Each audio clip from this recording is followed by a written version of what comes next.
When you picture a private investigator, you probably think of some Hollywood movie, right? A rogue detective following a gut feeling, breaking all the rules to crack the case. Well, I'm here to tell you the real world is a whole different story. For professional investigators, success isn't about hunches. It's about a solid, meticulously crafted plan. So let's pull back the curtain and see how the pros really get it done. All right, first things first, we have to separate the Hollywood fiction from the on-the-ground professional facts. Let's look at myth versus reality. And this lays it out perfectly, doesn't it?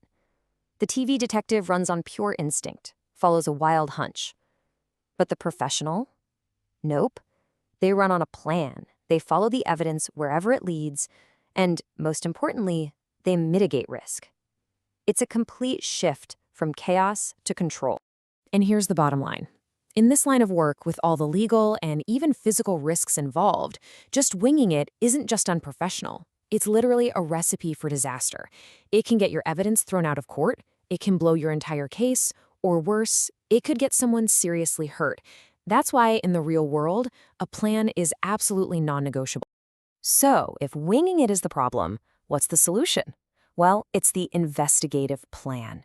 This is the foundational document that really separates the amateurs from the pros. It ensures every single action has a purpose. A great plan actually does three critical things at once. First, it's your roadmap. It keeps you focused on the goal so you don't get lost chasing dead ends. Second, it's a contract with your client. It clearly spells out what you're going to do and, just as importantly, what you're not going to do. And third, it's your defense. If you ever have to justify your actions, this document is proof that you acted with professionalism and careful thought. Okay, so what actually goes into this all-important document? Let's break down the essential pieces you need to build a rock-solid blueprint for any investigation. Everything, and I mean everything, starts with a why. What is the specific, measurable goal of this whole thing? It can't be something vague like, find out what the subject is up to. It has to be precise, like this example, to determine if Subject A is violating the non-compete agreement. That kind of clarity is the bedrock of the entire case. Next up is the what. This is where you detail the exact methods you're going to use. Surveillance, record searches, you name it. But here's the part a lot of people miss. You also have to define what you won't do. Stating clearly that we will not contact the subject directly, for example, sets crucial boundaries. It manages your client's expectations, and it limits your liability right from the get-go. Okay, so we've got the what. Now we move to the how, your operational strategy. This is where the tactics come in. Are you going to be overt, knocking on doors and letting people see you, or are you going covert, trying to stay completely off the radar? This section is also where you'll list all the resources you're going to need, from the number of investigators to any special gear. Let's talk money, because it's always part of the conversation. A professional budget isn't just one big number. It's broken down. You've got your labor costs, your anticipated expenses like mileage and database fees, and this part is absolutely key, a contingency fund. A little buffer, maybe 10 to 15%, for all those unexpected things that, trust me, always come up. And finally, the when. A timeline with clear milestones is all about managing expectations. It tells the client exactly when work starts, when they can expect a progress update, and when the final report will be in their hands. A good timeline prevents those constant any news, phone calls, and keeps the whole project moving forward smoothly. So now that we have the basic building blocks in place, we can start to elevate this plan from just a simple checklist to a really smart strategic tool that boosts your efficiency and, most importantly, keeps everyone safe. This brings us to a core professional strategy I like to call the funnel. You see, you always start broad and safe. Do the low-cost, low-risk stuff first, like database searches and online intel gathering. Then, based on what you learn, you narrow your focus to more direct things, like physical surveillance. And only at the very end, if it's absolutely necessary, do you move to the high-risk, high-cost actions, like conducting interviews.